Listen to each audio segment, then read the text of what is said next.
I'm making this video to help you figure out how to find the number and quality of intervals, particularly large ones, when doing analysis assignments. So I'm just using this Sibelius file as a help. You can also use Sibelius to help you with things. So I'm going into the view panels and putting them on the keyboard and making sure it's at a small size so I can see the notes. So the first thing I want to consider is notes that are on the same staff. So let's pick this green one and this blue one. If I didn't know how far apart they were, I could just simply count like this. 1, 2, 3, 4, 5, 6, 7, 8. And I'd know it was an octave, yeah? And hopefully you know that octaves are perfect.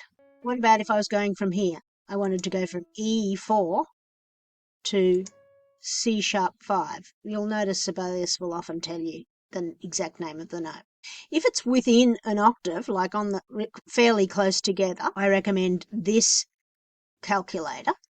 So you just simply say your lower note, which in our case was E4, and your higher note, which was C sharp 5. So you just say E and C sharp, and that will tell you that it's a major sixth from E upwards to C sharp.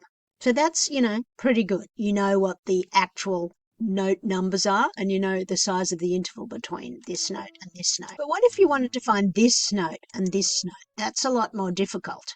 So we can still use the same counting method.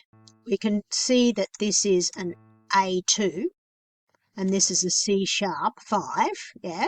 So we can find the distance between A and C sharp, and that's a major third. However, that would be if they were in the same octave. If the note was A and that's the major third, yeah? If I wanted to find the distance between this one and this one, that's a little bit trickier, so I have to count. So here I go. 1, 2, 3, 4, 5, 6, 7, 8, 9, 10. And when you get to here, you have to swap over to the other clef. That was 10. 11, 12, 13, 14, 15, 16, 17. So there's 17 notes between A2 and C sharp 5. And we know that A to C sharp is a major third. So really low A to C sharp is a major 17th. Now there is another way of checking that with a different program, which is a bit harder to use. So use this one. Make sure you've got the right one. It's got these strange names. So not that one, obviously. You want not that one, that one.